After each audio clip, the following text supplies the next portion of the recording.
ये लेक्चर 5 का ही आपका पार्ट 2 है।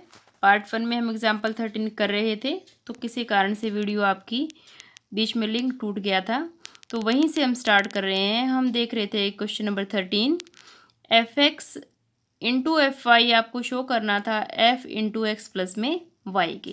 ये क्वेश्चन 13 की स्टेटमेंट मैंने यहाँ मल्टीप्लाई करने के लिए लिख ली है, एफ एक्स इंटू में एफ वाई। ये गिवन मैट्रिक्स थी आपको, अब हमने मल्टीप्लाई की। पहली हमने रो ली और ये हमने कॉलम लिया, तो cos x into cos y minus sine x into minus sine y plus में ज़ीरो। इसी प्रकार कोस एक्स माइनस साइन यानी कि minus cos x sine y, फिर इसकी इससे minus sine x cos y और प्लस हो गया ज़ीरो के। ये मैंने लिख भी दी है आपके समझ के लिए। आपको शांति से आप देखेंगे वीडियो को पॉज करके, आपको मालूम आ जाएगा, याद आ जाएगा कि किसकी मल्टीप्लाई किससे आपकी की जाती है।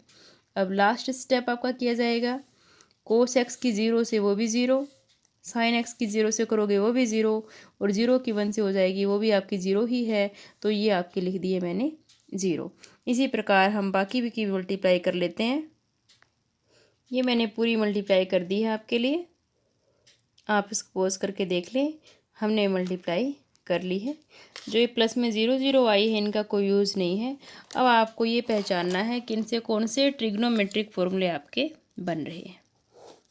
ये हमने लिख लिया है, तो जो लास्ट आपकी है वो 0 0 1 वही की वही रह जाएगी। यहाँ पे भी आपकी रहेगी 0 0 1। ये आपको चार जो ट्रिग्नोमेट्रिक फॉर्मूले की हेल्प से जो आपके बनेंगे वो आपको पहचानना है।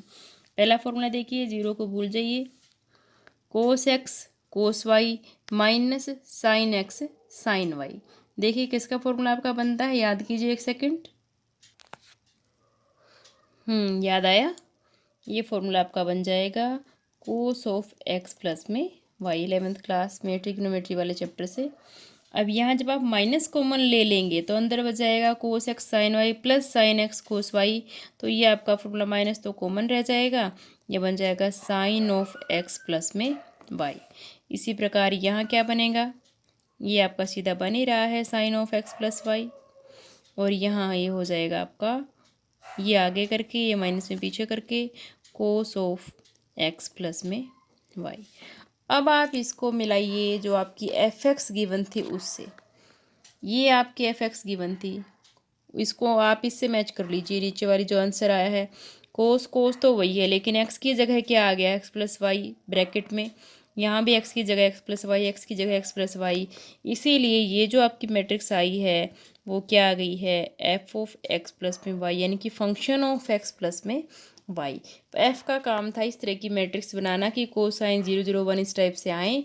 एक्स की जगह हमारा चेंज हो गया है एक्स प्लस वाई, जो कि ट्रिग्नोमेट्रिक फॉर्मूले से हुआ है। ये आपने इस सवाल को प्रूव कर दिया है। ये जो क्वेश्चन नंबर 17 है, ए गिवन है, आई गिवन है, टू ऑर्डर की मैट्रिक्स है, फाइंड के। यहाँ के कोई कांस्टेंट है, कोई नंबर आएगा, सो दैट ए स्क्वायर।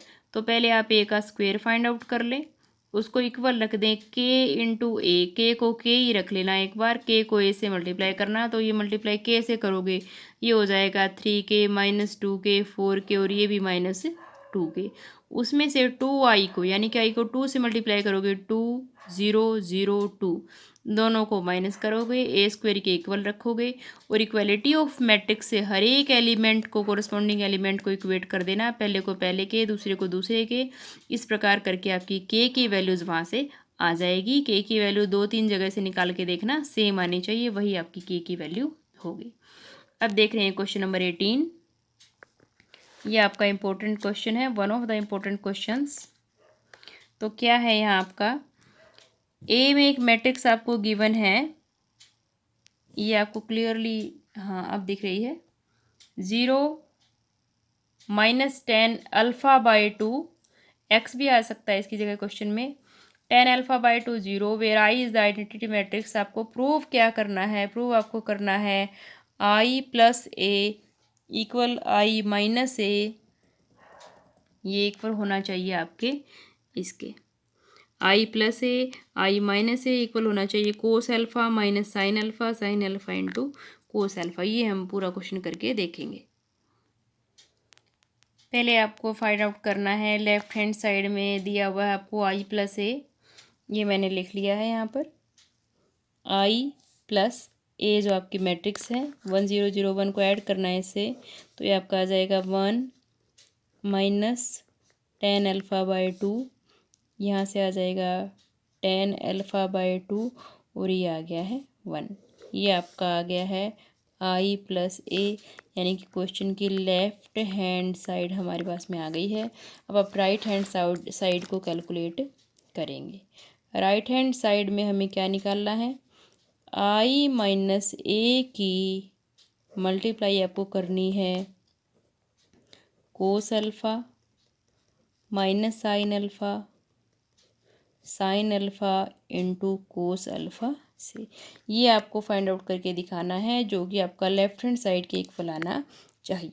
तो आई माइनस ए करेंगे, बस यहाँ प्लस की जगह माइनस हो जाएगा, तो ये 1 0 में से माइनस होगा, इसका साइन चेंज हो जाएगा, यहाँ प्लस हो जाएगा और यहाँ हो जाएगा माइनस और यहाँ आपका हो जाएगा 1। तो इस मैट्रिक्स में ये माइनस के निशान का चेंज आएगा, वो आपको आई माइनस ए यहाँ से आ जाएगा। नेक्स्ट पेज पे मैं आपको लिख के दिखाती हूँ।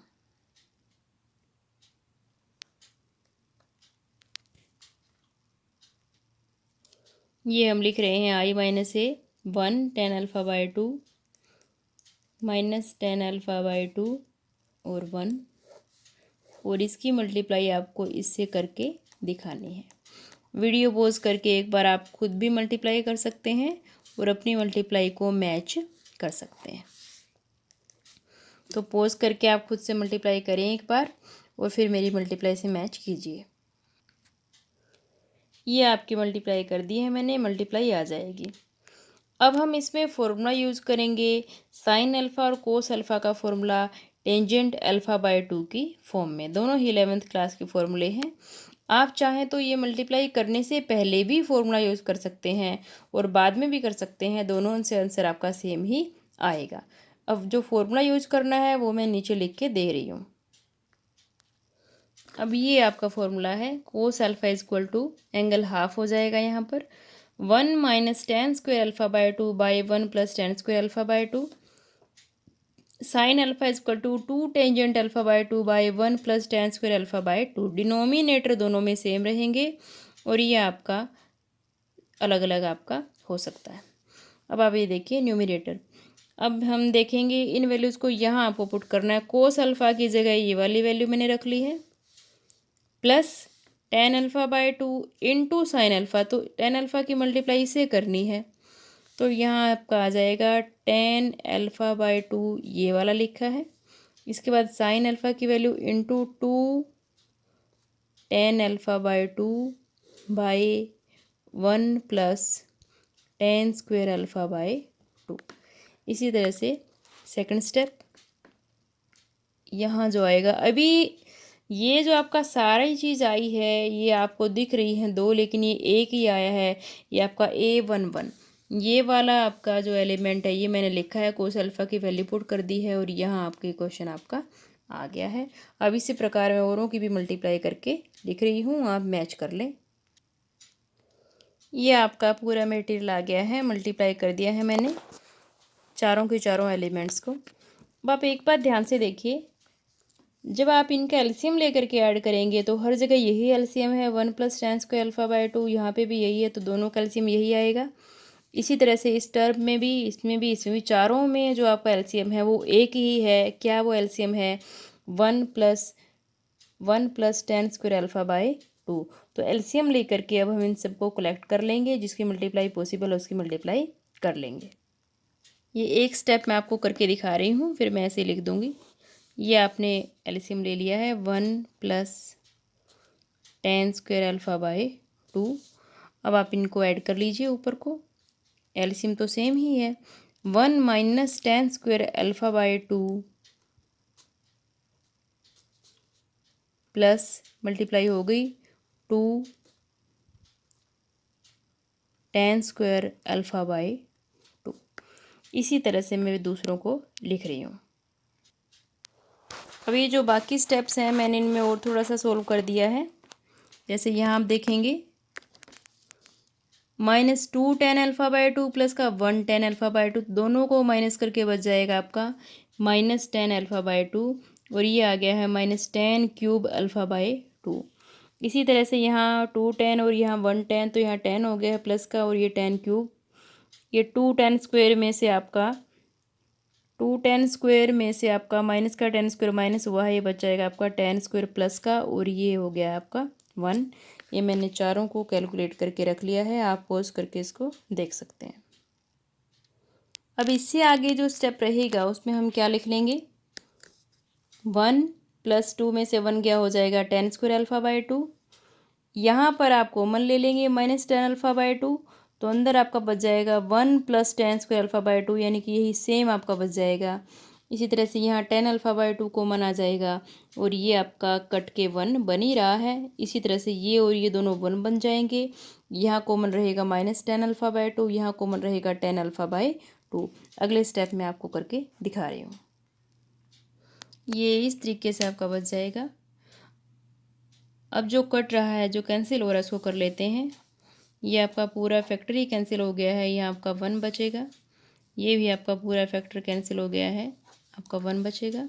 यहाँ ये आपका कैंसिल हो गया है और यहाँ ये वाला फैक्टर आपका कैंसिल हो गया है।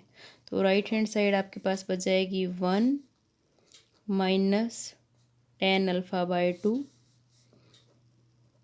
10 α/2 और यहाँ पे भी आ गया है 1, जो कि आपकी इक्वल आ गई है लेफ़्ट हैंड साइड के। यही आपकी लेफ़्ट हैंड साइड थी, आप देख लें पीछे करके, और ये आपकी राइट हैंड साइड आ गई है, hence proved.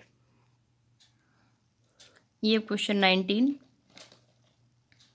A trust fund has ₹30,000। अब इसमें मैट्रिक्स बना के नहीं दी है, आपको मैट्रिक्स बनानी है। कैसे बनाते हैं, क्या इसका मेथड है, ये देख लीजिए। मल्टीप्लाई आगे सिंपल होगी। That must be invested in 2 different type of bonds. 30,000 रुपये को इन्वेस्ट करना। इन्वेस्ट करने का मतलब पैसे जमा करना। जैसे कई बार आप कोई शेयर मार्केट में लगा करके शेयर वगैरह म्यूचुअल फंड खरीद सकते हैं, बैंक में जमा करवा सकते हैं, 2 टाइप की पॉलिसीज़ ले सकते हैं जिससे आपको इंटरेस्ट मिले और आपके पैसे की वृद्धि हो सके। तो पहला जो बॉन्ड वो खरीदेगा, बॉन्ड एक टाइप का हमारे पास में एक लेटर होता है जो आपको ये कहता है कि आपके पैसे इतने साल के लिए रखे जाएंगे, ये आपको ब्याज दिया जाएगा और साल पूरा होने के बाद इतने पैसे आपको मिल जाएंगे। वो बॉन्ड होता है, एक तरह का बॉन्ड कहते हैं उसको।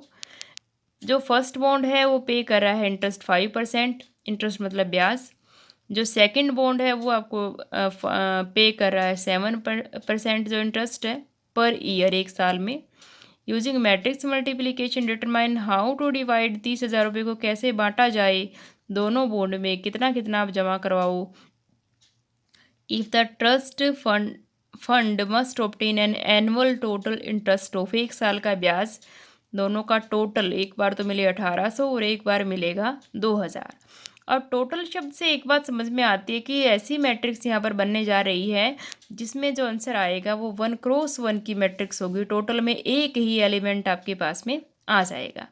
अब मैट्रिक्स बनाने के क्या तरीके हो सकते हैं, कैसे मैट्रिक्स बननी चाहिए, इसके लिए पहले आप क्या करेंगे, आपको 30,000 रुपये के 2 पार्ट करने हैं। तो एक पार्ट को आप ले लेंगे x और दूसरे को ले लेंगे 30,000 माइनस x। अब हम मल्टीप्लाई बनाने की कोशिश करते हैं। ये मैंने क्वेश्चन को सॉल्व करने के लिए लिख लिया है। अमाउंट पहले बॉन्ड के लिए ले लिया x, तो दूसरे के लिए ये टोटल 30,000 था, 30,000 में से x माइनस कर दिया, 30,000 माइनस x पहले बॉन्ड का इंटरेस्ट और ये आपका दूसरे बॉन्ड का इंटरेस्ट। अब जो इंटरेस्ट है सिंपल इंटरेस्ट है। सिंपल इंटरेस्ट का वही फॉर्मूला PRT/100, मूलधन गुणा दर गुणा समय बटा में 100। तो समय तो यहाँ 1 ही है, समय के इसके आप मल्टीप्लाई करने का कोई फ़र्क आपके पास में नहीं पड़ेगा।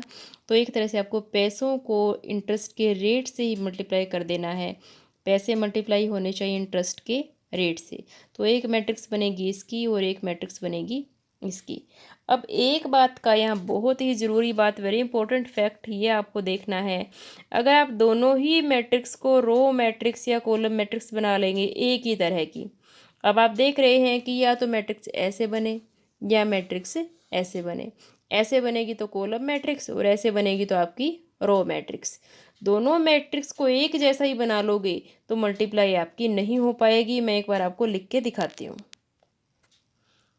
देखिए यहाँ अगर दोनों में, क्योंकि पहले आपको नहीं पता आप किसको रो लिखेंगे किसको कॉलम लिखेंगे, तो दोनों को ही अगर मैं रो लिख लेती हूँ तो क्या होगा, इसका जो ऑर्डर होगा क्या होगा 1 क्रॉस 2, और इसका भी ऑर्डर क्या होगा 1 क्रॉस 2।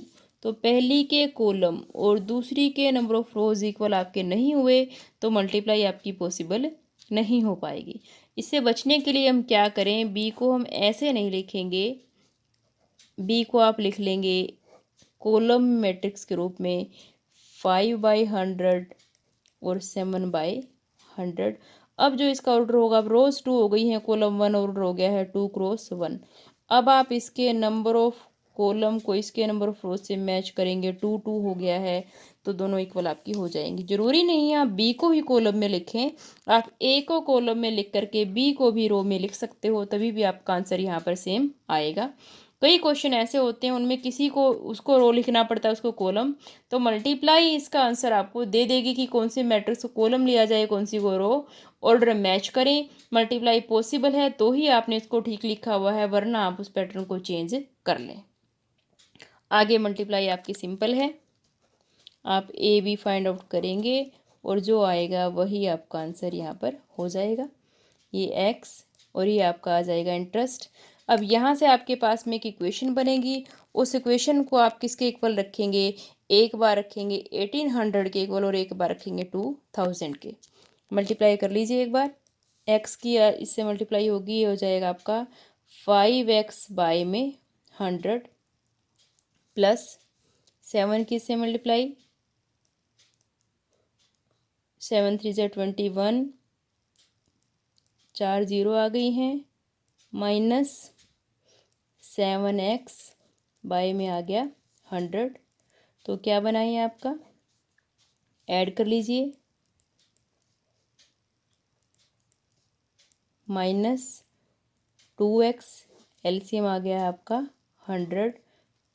ये आपकी इक्वेशन बन गई है। अब इसके पार्ट ए के लिए बराबर रख लेंगे 1800 के, पार्ट बी के लिए रख लेना बराबर 2000 के, क्योंकि ये आपका क्या आया है, इंटरेस्ट आया है। इस तरह से कैलकुलेट होकर के जब आपने मूलधन गुणा दर प्रिंसिपल इनटू में रेट कर दिया है तो टाइम तो 1 ही है, तो 1 से मल्टीप्लाई करने की जरूरत नहीं पड़ी, आपका इंटरेस्ट आ गया है। ये आपका क्या आ गया है, इंटरेस्ट। और इंटरेस्ट क्या गिवन है, हमें गिवन है 1800। अब ये मैट्रिक्स को आप समझे या नहीं समझे, सो इधर जाएगा, कैलकुलेट कर लेते हैं। ये आपने 100 को उधर मल्टीप्लाई कर दिया है, 1800 के पीछे 2 0 आ गई है, इधर आके ये माइनस हो जाएगा, ये बचेगा 30,000 और ये 2x, तो x की वैल्यू आ जाएगी 15,000। ये हो जाएगा आपका पैसों का first part for first bond. तो सेकंड पार्ट भी इस केस में जो होगा वो 30,000 में से 15,000 कटेंगे, दूसरा पार्ट भी 15,000 ही आ जाएगा। जब यहाँ इक्वल में 2000 आएगा तो उसके पीछे 2 0 आएंगी, वो वहाँ जाएगा, तो उसमें आप क्या पार्ट आपके रहेंगे वो आप करें और आंसर को मैच करें। ये क्वेश्चन नंबर 20 की स्टेटमेंट मैं आपको समझा रही हूँ। The book shop of a particular school has 10 dozen chemistry books हैं, उसके पास में 8 डजन फिजिक्स और 10 डजन इकोनॉमिक्स के, डजन मतलब दर्जन यानी कि 12 पीसीस इकोनॉमिक्स की बुक्स हैं आपके पास में। एक डजन में 12 पीसीस होते हैं, जैसे केले के आप डजन लेके आते हैं। Their selling prices are ₹80, 60 and 40 each respectively. अब यहाँ ध्यान देने की बात है, जो बुक दी हुई है वो डजन में दी हुई है और जो प्राइस दिया हुआ है वो ईच यानी कि एक बुक का प्राइस आपको दिया हुआ है। Find the total amount the book shop will receive from selling all books. तो ऑल बुक का एक ही टोटल अमाउंट आएगा, तो यहाँ पर भी आपका जो मल्टीप्लाई करने के बाद में 1 क्रॉस 1 यानी कि केवल ओनली 1 एलिमेंट ही आपका आंसर में बचेगा। तो आप इसकी केवल मैं मैट्रिक्स बना करके आपको दिखा देती हूँ, मल्टीप्लाई खुद करके इसको बना ले। अब जैसा कि मैंने आपको 19वें क्वेश्चन में समझा दिया है कि मैट्रिक्स बनाते हुए एक रो में लेनी पड़ती है दूसरी कॉलम में, जिससे मल्टीप्लाई पॉसिबल हो जाए, तो वैसे ही मैं मैट्रिक्स कॉलम और रो में लेकर के दिखा दूंगी। आप दूसरे को भी रो और कॉलम में लेकर के देख सकते हैं और आप ट्राई कर सकते हैं कि दूसरे से भी आंसर आपका आ रहा है या नहीं आ रहा है। ये मैंने लिख दी है मैट्रिक्स से, डजन में थी 10 डजन थी, तो 12 से मल्टीप्लाई किया, 10 × 120, 12 8 × 96, फिर इसमें 10 डजन ही थी, 12 10 जा हो गया आपका दोबारा से 120, 120, 96, 120 ये नंबर ऑफ बुक्स हैं, ये इनकी कॉस्ट है। फिजिक्स की एक बुक की कॉस्ट थी 80 रुपये, एक की 60 रुपये केमिस्ट्री की, और एक की आपकी फिजिक्स केमिस्ट्री और उसमें जो भी तीसरी बुक थी आपकी इसकी आपकी कॉस्ट थी इकोनॉमिक्स की 40 रुपीज़ आपकी कॉस्ट थी। तो अब ऑर्डर देखिए 1 2 3 रोज, 1 कॉलम 3 क्रॉस 1 1 क्रॉस 3, तो number of column number of रोज के इक्वल हैं, तो यहाँ आपका मल्टीप्लाई तो हो जाएगी। लेकिन दूसरी जो मैट्रिक्स का आपका जो ऑर्डर आएगा वो क्या आ जाएगा, 3 क्रॉस 3 आ जाएगा। ये 3 क्रॉस 3 की मैट्रिक्स इसमें आ जाएगी। तो इसमें आपका टोटल अमाउंट कैसे आएगा, आपका टोटल अमाउंट नहीं आ पाएगा। तो अब आपको किसकी मल्टीप्लाई करके देखते हैं, बी का ऑर्डर ले लो। बी का ऑर्डर क्या है 1 क्रॉस 3, और ए का ऑर्डर क्या है 3 क्रॉस 1। ये इसके नंबर ऑफ कॉलम्स, ये इसके नंबर ऑफ रोज। तो यहाँ आपके नंबर ऑफ कॉलम रोज के इक्वल है, मल्टीप्लाई यहाँ भी हो जाएगी। अब आपका बी ए का ऑर्डर क्या होगा, बी ए का ऑर्डर होगा 1 क्रॉस 1, यानी कि ओनली 1 एलिमेंट। और यहाँ जो आप मल्टीप्लाई करते उससे आपकी एक मैट्रिक्स निकलती 3 क्रॉस 3 की, जिससे आपका आंसर निकल करके टोटल अमाउंट निकल करके आपका नहीं आता। तो ए बी आपको नहीं करना है। इस क्वेश्चन में क्या आप कैलकुलेट करेंगे, बी ए आप कैलकुलेट करेंगे, और या फिर आप ए को इसमें रो में ले सकते हो और बी को कॉलम में लेओगे, तो आपका ए बी भी कैलकुलेट हो सकता है। ए बी और बी ए दोनों ही पॉसिबल हैं, लेकिन वो किस पर डिपेंड करते हैं कि आपने मैट्रिक्स का ऑर्डर क्या लिया है। मैट्रिक्स की मल्टीप्लिकेशन की जो कंडीशन है वो अगर सेटिस्फाई हो जाती है तो आपका आंसर दोनों ही तरीकों से निकल करके आ सकता है। अब ये आपकी स्टेटमेंट है क्वेश्चन नंबर 21 और 22। MCQ के लिए दोनों क्वेश्चन बहुत ही इंपॉर्टेंट हैं और उसी कंडीशन पर डिपेंड करते हैं कि मैट्रिक्स मल्टीप्लिकेशन कब पॉसिबल होती है। दोनों ही के लिए लाइन लिखी हुई है कि assume X Y Z W and P are matrices of order this and this and this, choose the correct answer for question 21 and 22। तो ये X Y Z W P ये 5 मैट्रिक्स के ऑर्डर आपको given है, ये मैंने book से note करके लिख लिए हैं। 2 cross N, 3 cross K, 2 cross P, N cross 3 and P cross K। तो N P K जो ये हैं आपके अननोन हैं, कोई भी कांस्टेंट आपका हो सकता है, कुछ भी ऑर्डर यहाँ पर हो सकता है, हमें कंडीशन फाइंड आउट करनी है। अब हम क्वेश्चन 21 की स्टेटमेंट देख रहे हैं कि वो क्या चाहता है। द रिस्ट्रिक्शन, क्या कंडीशन होनी चाहिए, क्या बंधन होना चाहिए on N K and P, मतलब N K P की वैल्यूज कैसी होनी चाहिए, so that P Y and W Y will be defined. ये चाहता है कि P Y and W Y will be defined. तो निकल जाएं दोनों, दोनों कब निकलेंगी। पहली बात तो एडिशन कब होगा, एडिशन कब पॉसिबल होता है, याद होगा आपको जब आपका दोनों मैट्रिक्स का ऑर्डर बिल्कुल सेम होता है। तो किसका ऑर्डर सेम होना चाहिए, तो order of P Y same होना चाहिए। एडिशन आपको लिखना है, addition will be defined when order will be same, यानी कि order of P Y will be equal to order of W Y.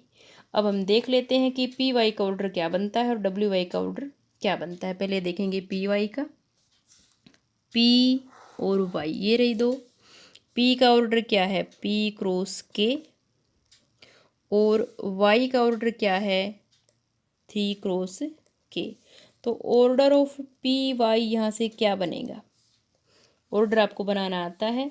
Condition क्या होती है, कंडीशन आपकी होती है कि पहली के कॉलम दूसरी के रोज के इक्वल होना चाहिए। यहाँ से K की वैल्यू आ गई है 3, और ऑर्डर क्या बनेगा, पी वाई का ऑर्डर बन जाएगा, ये जो बचा हुआ होता है ये आपका ऑर्डर होता है, ऑर्डर हो जाएगा आपका P क्रॉस K।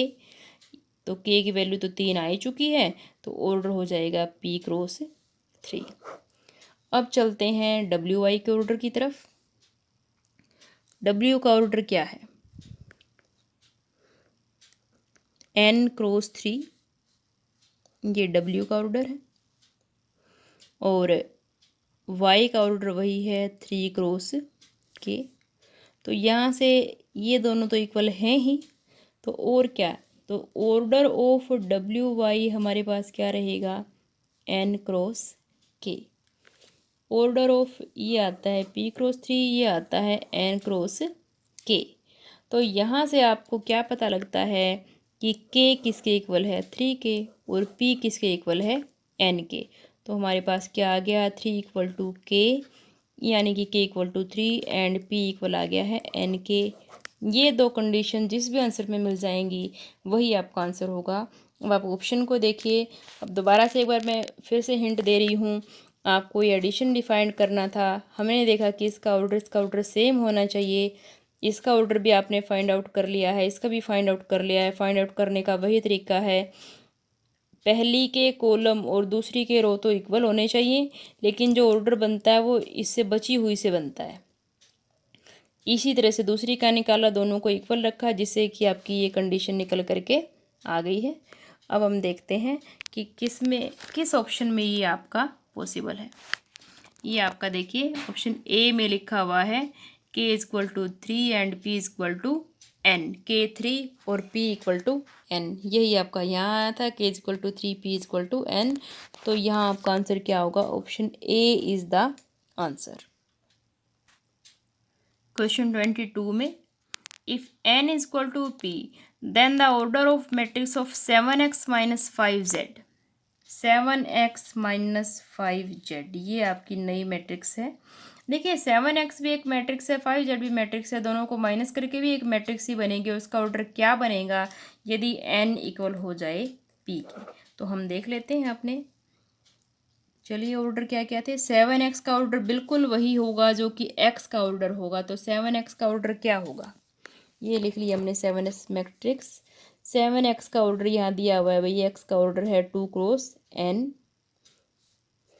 और 5z का ऑर्डर है 2 क्रॉस p। तो आपको मालूम है सब्ट्रैक्शन भी तभी पॉसिबल होगा जब आपका ऑर्डर सेम होगा।